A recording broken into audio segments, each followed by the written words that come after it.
Hello, everyone, and I hope you're well as always. I am wearing my pink shirt again, which I believe I did in my last video too. So it's a theme with the videos. Maybe it gives me strength and courage when I wear it. Maybe it's just a coincidence. Maybe I need to get some new shirts. Maybe all three. Um, I am in my new apartment. I've been moving in the last couple of weeks with my fiance, and very busy, very excited. Kind of a tumultuous time for me as well. I'm searching for jobs also, and that can be nerve-wracking for me. But for a number of reasons, a topic I've been thinking about recently that I wanted to share about is magic. Uh, and I wanted to talk about how magic is actually a very normal occurrence when we really get down to it and think about what it is at its essence. And this is a very important idea to me because a lot of the problems we have at the collective level seem insoluble without magic. That is, we seem to need vast, systemic, and immediate change, and we get kind of bogged down with the mechanics of pushing those sorts of things through laborious processes like representative democracy or grassroots organizing, all these things that take a lot of time, and it seems, how could we ever possibly build the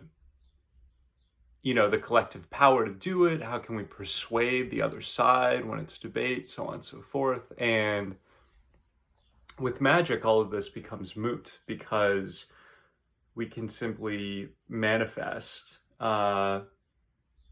whatever we choose, or we can dispel the illusion or, the shackles that are keeping us down. So yeah, it's a way of realizing immediately things that we want rather than trying laboriously step by step to make them happen. That sensation of kind of pushing and it's taking so long and I'm not sure if I'm ever going to get there. Magic kind of obsolesces all of that because it's simply a different level of play. Yeah, and I've been thinking about this, with respect to the collective because of all that's going on in our world. Magic is useful in one's personal life as well, and there are texts about this, like the law of attraction, the secret, but many people have written about this, and I'll touch on that a bit too, and how there are negative capacities as well as positive ones with magic, but I don't think we have to fear them as much as we may think. So, what is magic? I want to come at this through kind of a circuitous route, and I want first to talk about meditation because it's through meditation that I came into contact with the field that I think makes magic possible. And so I want to share about that. So when people first start meditating, or when they first hear about meditation, it's usually conceived of as a very individualistic thing, and meditation's benefits are thought to be, slower heart rate, clearer mind, clearer decision making. In other words, it's construed in terms of capitalistic performance, meditate so that I improve myself as a decision-making machine. Um, and for this reason, when people are first starting meditating, uh, usually what they're focused on is how can I clear my mind? Because the idea is that if we can make our decisions from a place of having a clear mind, those decisions will be more pure. And the same with feelings, that we can kind of create a space to more clearly or seamlessly experience our feelings. So this idea of kind of vacating the mind of its clutter is very prominent. And many people give up meditating rather quickly because this doesn't work. What you're doing is exerting a pressure to try to make the thoughts go away, and there's a sort of elasticity here. It's like a rubber band. They just come back with greater force. I remember one of the first times I tried meditating. I was able to clear the mind, quote unquote, for a brief period while doing it, and then I hardly slept at all that night. I had like terrible insomnia because the thoughts came back and I felt more oppressed by them. It was like a swarm of thoughts in my mind.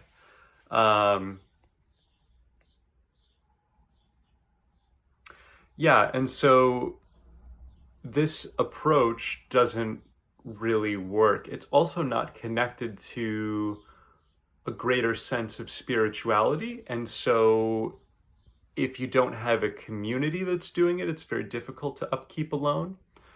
That's another reason that initially I stopped meditating. It was just me doing it, and I think I got bored. I wasn't seeing benefits from it, and I was like, whatever. There is a different experience one can have while meditating. And I remember the first time I had this sort of breakthrough experience. I was at a Zen center in California in the summer of 2019. And I was meditating, and this was with a large group of Buddhists in in a traditional temple. It was an inherently spiritual, a deeply spiritual place.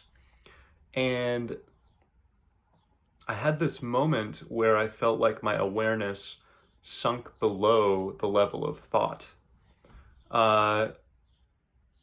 So it wasn't that my thoughts ceased. It wasn't that I cleared the mind from the sort of individualistic, capitalistic, achievement-oriented mode that I was discussing earlier, but rather my awareness sank to a place from which the thoughts seemed irrelevant. They were occurring, they were doing what they were doing, and it didn't really bear on me in any way. The image that came to me to describe this was that it was like I was a deep sea creature, or maybe a large fish in a lake, toward the bottom of the lake. And at the top of the lake were all of these bugs frenetically leaping around on the surface. Those bugs were my thoughts, and it's sort of like they're doing what they're doing, but I'm down here, and down here is what matters. Down here is what's real. And with those kinds of breakthrough experiences, one thing to say about them is they're permanent. I no longer need to meditate to try to clear my mind so that I can have a clear mind for something I'm about to do. It's no longer an act of self-improvement, but instead I meditate to sit with this deeper awareness that has been there ever since that breakthrough experience. And each time we have a breakthrough like that, there's a new baseline. And that baseline is kind of what we tap into while we meditate. So, to use a different framework in case meditating isn't something you do, but you are spiritually inclined, this would be like walking with God or sitting with God or perhaps a deep state of prayer. It's that going in to the absolute reality that gives us some distance from the more superficial or contingent reality. And so I wanted to talk about all of that because that becomes the grounds for magic. So when I am in this deeper place, when I am in contact with what I think of as absolute reality, I know that all of my thoughts are, in a sense, impersonal. They're just coming and going through this field. And the same with my feelings, right? Oh, there's some sadness, there's some anger, there's some distress, like, tiny fishes or like the bugs. I guess in my ecology from earlier, the feelings would be more like tiny fishes and the thoughts would be like bugs. And I would be the big fish or something really like subterranean, perhaps, that humanity hasn't even discovered. Cephalopod, I was going to say.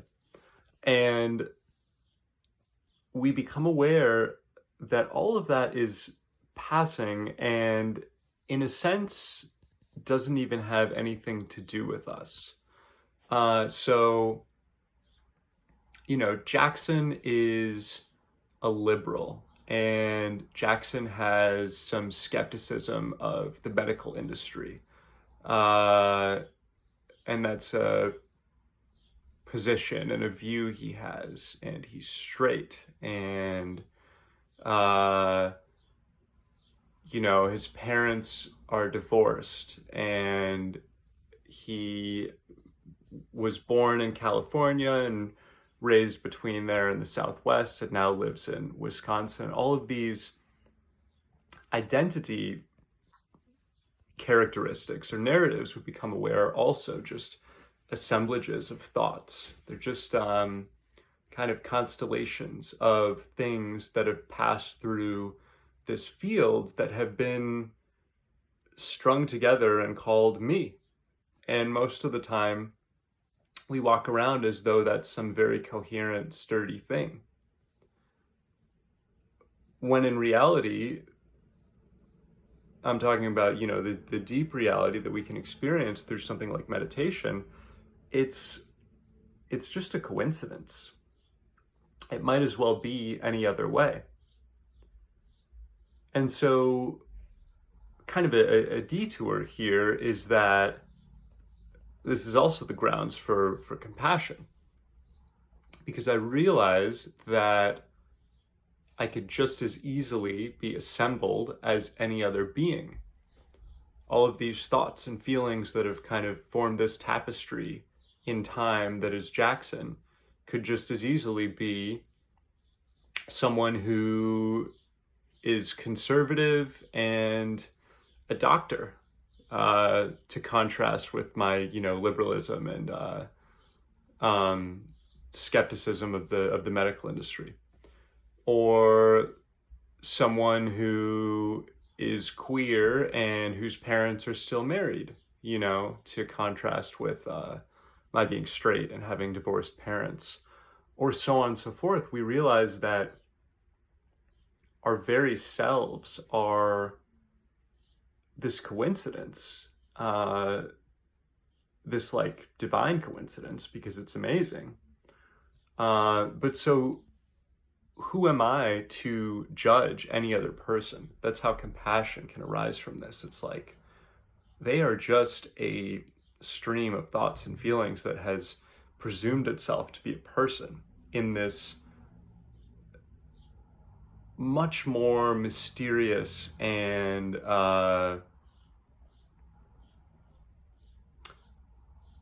indissoluble field than that.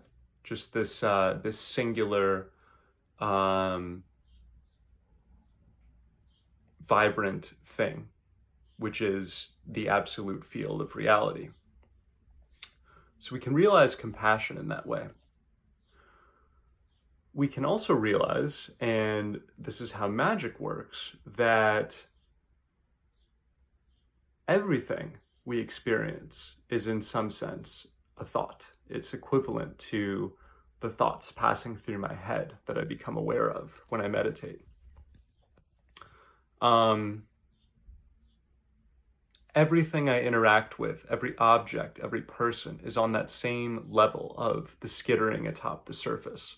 Once I really become seated and grounded in this field of absolute reality, it becomes like, what a bizarre coincidence that there are houses and rooms and ground and air and tables and chairs and all of these things we operate with.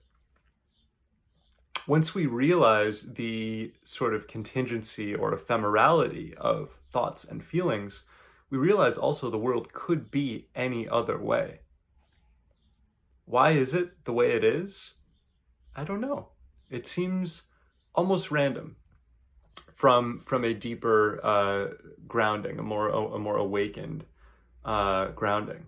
You know, why are the bugs on the surface of the water doing what they're doing? Why are they flittering about and striking one another and leaping from the waves? I don't know. They don't have to. And so magic stems from that part of us that knows that the world could be any other way. It stems from that awareness of the contingency of reality, or the unnatural aspect of reality, that this is a construct, that the thoughts are passing and we choose at some level to hold on to them and to make ourselves into individuals with narratives interacting, that this is a choice.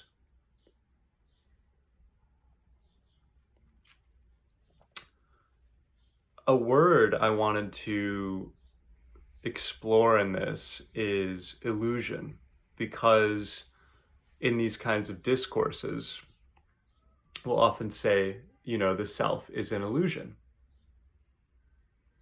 And I wanted to point out that magicians, too, are in the business of making illusions. For the self to arise is a sort of magic. This is to say, it's an incredible coincidence that we are here experiencing ourselves in the forms we are experiencing ourselves as.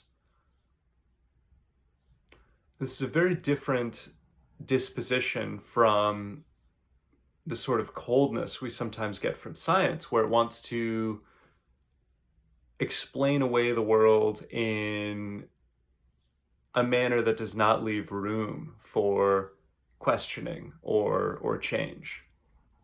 This is sort of this dizziness, this wonder that very much wants to interact and play, because we recognize that who we are is the result of play. I could have assembled thoughts and feelings in any number of different algorithms and become any different number of people, or even, trees or animals or a piece of sidewalk or whatever. We realize that every aspect of reality is no more, nor less alive than any other aspect. It's all just those bugs on the surface leaping around. And so magic is the awareness that if it is this way, by chance and choice simultaneously, then it could be another way, by chance and choice. And so magic is the part of us that wants to dream up a different reality. And I want to talk about some of the technologies I know of that can do this. So dreams themselves are one. We realize that there's no reason that something we dream of while asleep cannot bleed into or inform our physical reality the next day. In fact, the distinction I used, we realize is a false or unstable distinction. So reality becomes a dream and vice versa. And this leads into another technology, which is prayer or desire. Prayer is kind of an interaction with the depth of the lake in my metaphor from the surface. It is the individual identity wanting something and asking for it from that source, which is manifesting reality in every moment. And this is why prayer often works. Often we don't even realize it's working until it has. I met Allison, my fiance, in a way like this. I had a dream of a red-headed woman and knew she was a nurse, and I sat upright in my bed from this dream and I said, "That's my wife." And 6 months later, I met Allison, who was a red-headed nurse. And she too had a list of ideal characteristics she sought in a mate that she had written down. And I possessed all 10 of the characteristics bountifully. And so many of us have these kinds of experiences where, you write something in a journal or you speak aloud a prayer to whatever your God is, and soon enough, there it is in your hands. This is the logic of manifestation. What I'm presenting here is that it is nothing more than interaction with the field of unified possibility at the base of all things. On the surface, we feel very strongly, I am Jackson. Jackson has a particular range of capabilities and a particular narrative, and there are only so many things that he can do. And he is conscripted to do certain things. He doesn't have a choice in that. When we get deeper, all of that becomes open to change. Another technology like this is tarot readings. There are also interactions with sort of higher vibrational realms, things like Ouija boards or channeling, calling forth and speaking to ghosts. Just got a text message from someone. It's just a gnat on the surface. What was I going to say? Oh, speaking with a psychic, communing with an energy healer. This type of person can perform magic for us. They can get beneath the three-dimensional structure of reality to the substructure and change things at that level. It's like in The Matrix when Neo removes the bullet from Trinity's breast and he reaches his hand inside her. It's interacting with the level of the very code that constitutes what we think of as the world. So there are myriad ways we can do this. We can access and implement this magic that creates the world, that accounts for our being here in the first place. One reason people are often reluctant to do this is that they don't want to know that they are creating their life. it can feel like too heavy an acknowledgement to make. You know, I'm poor, I'm abused, I, live in a racist society, I don't live in a democracy. Um,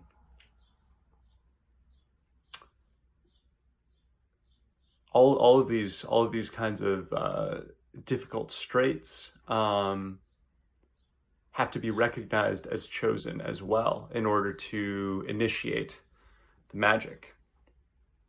If that was chosen, then something else could be chosen, and that can be a difficult trespass.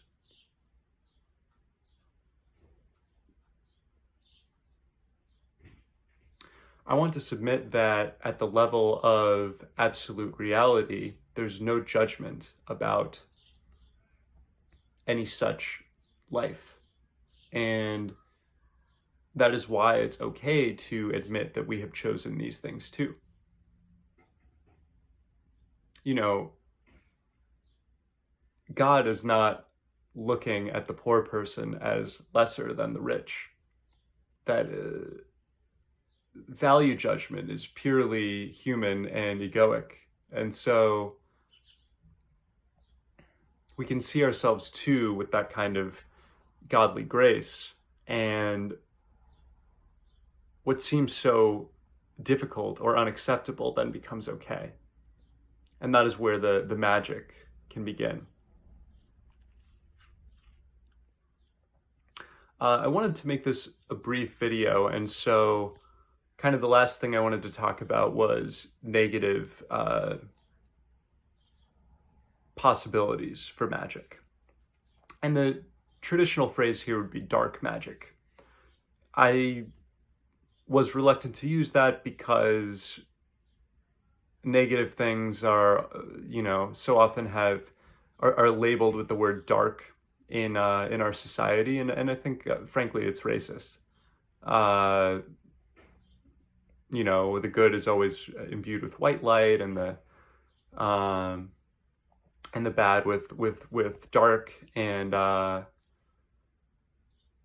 think it comes from fear of night that many human beings have always had as we arose from nature. But I think it's something that can be let go of as well, and that now is as good a time as any. But yeah, there is often the fear of negative magic, right? Of people using these capacities to exploit others and to get what they want. And it's possible. And I've done it in my own life. I had a time where I had been rejected by this woman I wanted to date, and I would kind of write in my journal, like she's coming back to me, and I would have visualizations about this, and eventually it did happen, and we started dating. But for that reason, the relationship was begun for me with all of this resentment and calculation and all of these really negative things that it couldn't survive, and so it was very short-lived. But this experience has showed me that yes, we can use these technologies like manifestation or prayer or energetic manipulation. We can use any of these to affect the world in a negative way, to manipulate others to our will. And I believe there are many people who do that in life. As my example goes to show, it's also my belief that this creates more negative karma for us than good, and that it creates more pain for us than pleasure. And so this process too expires itself. The quote unquote dark magician, the negative magician, will become exhausted and give up their use in due time, or perhaps will die out of the accumulation of negativity. It's not a survivable energy pattern for long. And the opposite is also true. When we sink into the field of absolute reality, the source, if you have a real strong scientific mindset, think about what was there before the Big Bang, what it was that the Big Bang emerged from. And this sort of mysterious, paradoxical field is very similar to what deep meditators experience as absolute reality. This field from which all else arises, moment by moment, and at the same time in the one moment that is. The one moment that all individual moments are sort of artificial droplets of. They are shorn off of this one great moment. When we really get in touch with that, what we know is that only the highest good for all beings wants to be manifested. And we become instruments of that. And as magicians, we are creators of the highest good for all beings merely by our awareness of absolute reality.